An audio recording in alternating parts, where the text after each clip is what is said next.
In this video, we'll train ResNet 50 with MixedPrecision in TensorFlow to reduce training time and required memory. We'll walk through the process to accomplish this by casting compute-intensive operations from floating point 32 to floating point 16.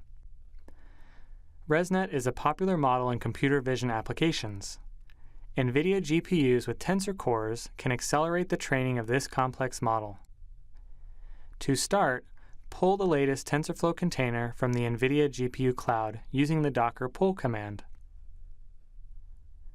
This container includes the example script for training ResNet 50. We'll use ImageNet data for training, so we've included the required shell scripts to automate data downloading and preprocessing steps, such as resizing. TensorFlow supports MixedPrecision using FP32 and FP16 data types.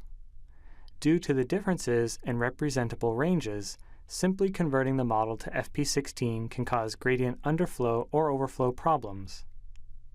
We can avoid these challenges with 4 steps. Step 1. We cast the inputs from FP32 to FP16 for compute-intensive operations. In the runner Python file, this line of code shows the cast operation. Step 2.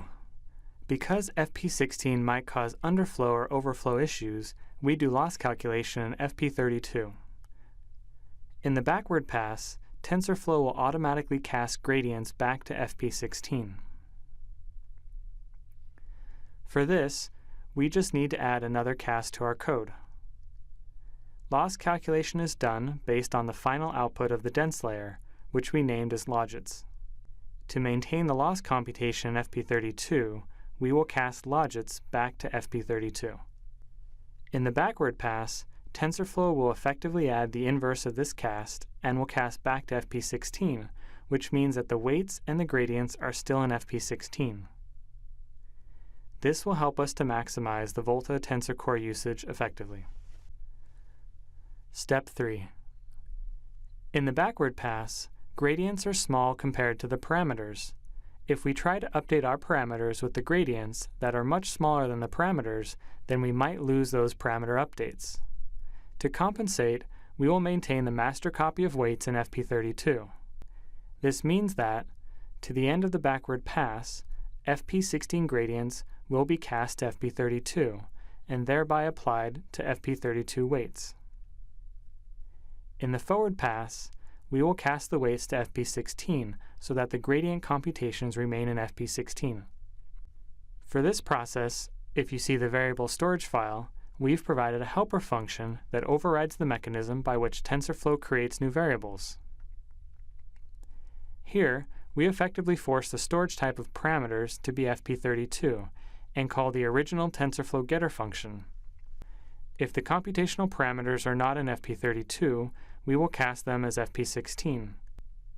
So effectively, we'll have a master copy of all the parameters, which are weights and biases, stored in FP32, but all the computational operations will see the casted version, which is in FP16. Step 4. The last step is to do loss scaling to avoid a gradient underflow problem. Before computing gradients from the FP32 loss, we scale the loss by multiplying it with a loss scale factor.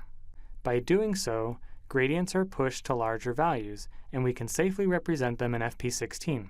Later, when updating the weights, we can rescale the gradients by dividing them with the same loss scale factor. Here, we're multiplying the loss with the scaling factor and then computing the gradients. Later, we'll rescale the gradients down by multiplying them with the inverse of the loss scale factor. This example also supports dynamic loss scaling, which means that during training, the loss scale factor will be dynamically adjusted. You can train the model using this command. In this instance, we're specifying an FP16 flag to enable MixedPrecision training. NVProf helps us to verify if our code is actually using Tensor Cores. We've already trained this model and observed a great speedup in training time. Here, you can see the loss curves in TensorBoard. Let's check the log file for detailed results. Here, we can see the GPU activities. If you're able to see 884, like we do here, you can confirm that tensor cores are being used for training. Alright, that brings us to the end of this tutorial, where we learned how to modify a network in order to do mixed precision training. Mixed precision training can improve compute performance and also reduce memory bandwidth while maintaining training accuracy. Specifically, we have seen a 2x speedup for ResNet 50 and a 2.2x speedup for ResNet 152. We've found that the top 1 accuracy is similar for full precision training and mixed precision training.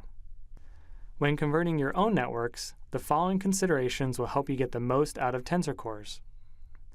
For convolutions, the hardware will make best use of tensor cores if the channel counts are a multiple of 8. Similarly, in fully connected layers, multiple of 8 matrix dimensions provide the best possibilities of leveraging tensor core performance. For more information, please go through our mixed precision training documentation.